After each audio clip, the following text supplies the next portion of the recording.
I did not want to let another minute go by without thanking all of you.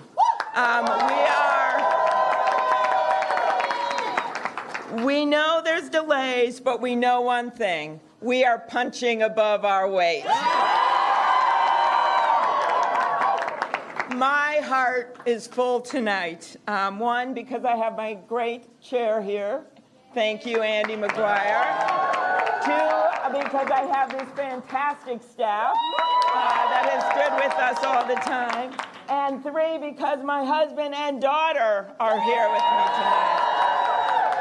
And I want to thank them. I want to thank our tireless field organizers, the unstoppable volunteers who would never give up. And we are feeling so good tonight. And I cannot wait. Somehow, some way, I'm going to get on a plane tonight to New Hampshire. And we are bringing this ticket to New Hampshire. So even in a crowded field of candidates, even during the well-earned impeachment hearing of Donald J. Trump, which kept me bolted to my Senate desk for the last 2 weeks, we kept fighting. And you kept fighting for me. We have started in a blizzard, and a lot of people didn't predict I'd finish that speech. That's what they were like, how could she do it? Then in the summer, they kept saying, is she going to make it through the summer? And then debate after debate after debate. And all I can say is we are here and we are strong. And with that same grit that got us through that blizzard, we are now ready to head to New Hampshire. And my friends here in Iowa, you know we have beaten the odds every step of the way. We have done it on the merits, we have done it with ideas, and we have done it with hard work. Because, thank you. We know in our hearts that in a democracy, it is not about the loudest voice or the biggest bank account. It is about the best idea, and it is about the person that can turn those ideas into action. We know that our party can't win big by trying to outdivide the divider-in-chief. We know that we win by bringing people with us instead of shutting them out. Donald Trump's worst nightmare is that the people in the middle, the people who have had enough of the name-calling and the mudslinging, have a candidate to vote for in November.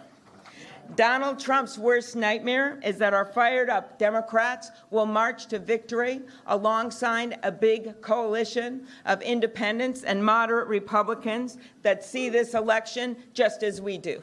That this election is, yes, an economic check, but it also is a patriotic check. It is a decency check. It is the simple idea, that the heart of America is so much bigger than the heart of this guy in the White House.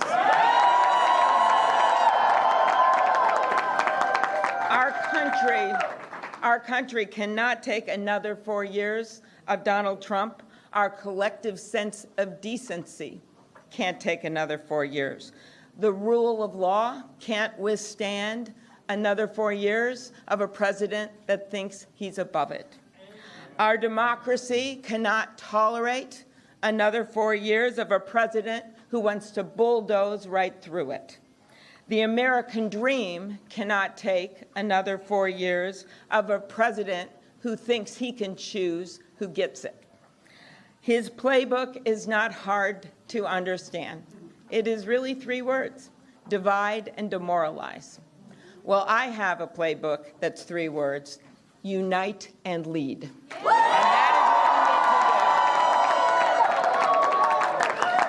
that is how I have passed over 100 bills as the lead Democrat in the United States Senate in the middle of that gridlock. And that is how I have won elections in the reddest of red congressional districts, in the bluest of blue congressional districts. The president, though, he might as well have a sign on his desk that says, the buck stops anywhere but here. Look at what he has done. He blames everyone for our problems. He blames everyone, people that shouldn't be blamed. Who does he blame? He blames immigrants, right? He blames Barack Obama. He blames the Fed chair that he nominated, the energy secretary that he appointed, the generals that he commands, and yes, the King of Denmark. He even recently blamed Justin Trudeau for cutting him out of the Canadian version of Home Alone 2. Who does that? Who does that? So let me tell you what I will do. When I am behind that desk, I will take responsibility instead of passing it on. I will reach across the aisle and work with Americans in good faith. Instead of picking fights, I'll bring this country together instead of pushing it apart. Some of you may know that old story about Franklin Delano Roosevelt. And it was a story about how after he died, they put his body on a train and it worked its way to Washington, D.C. And there's a story of a reporter who came upon a man who was crying by the side of those tracks. And the man had his hat on his chest and he was sobbing. And the reporter looked at him and said, "Sir, do you know President Roosevelt? Did you know him?" And the man says, "No, I didn't know President Roosevelt, but he knew me. He knew me." And what we are missing so much right now in our country is that sense of empathy. We are missing that caring. And I promise you this, I will bring back that sacred trust between the American people and the President of the United States.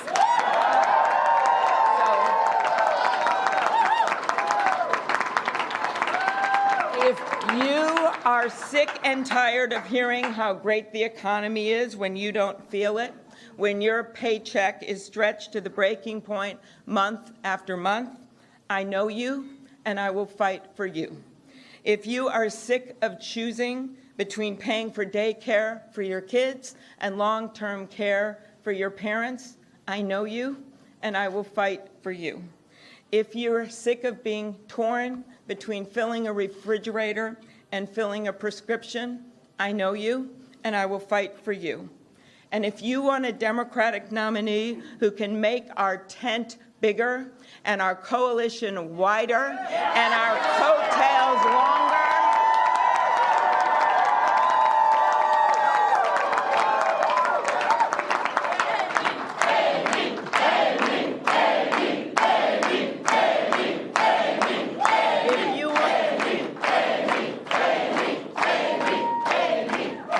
if you want that, I know you, and I will fight for you. And if you are sick and tired of the extremes in our politics and the noise and the nonsense, you have a home with me. So please join our campaign at amyklobuchar.com. Join us, because we are going to be here, it looks like, a really long time tonight. And you will have plenty of time to join us at amyklobuchar.com. So let's stay up. Let's stay in a good spirit, because you all know what happened out there in those precincts. You know that we have been punching way beyond our weight. You know that despite some limited resources compared to some of those bigger bank accounts, we are way on the board. So let's stay up. Let's stay up. Let's stay happy, and let's head to New Hampshire. Thank you, Iowa. I love you. Hey, NBC News viewers, thanks for checking out our YouTube channel. Subscribe by clicking on that button down here, and click on any of the videos over here to watch the latest interviews, show highlights, and digital exclusives. Thanks for watching.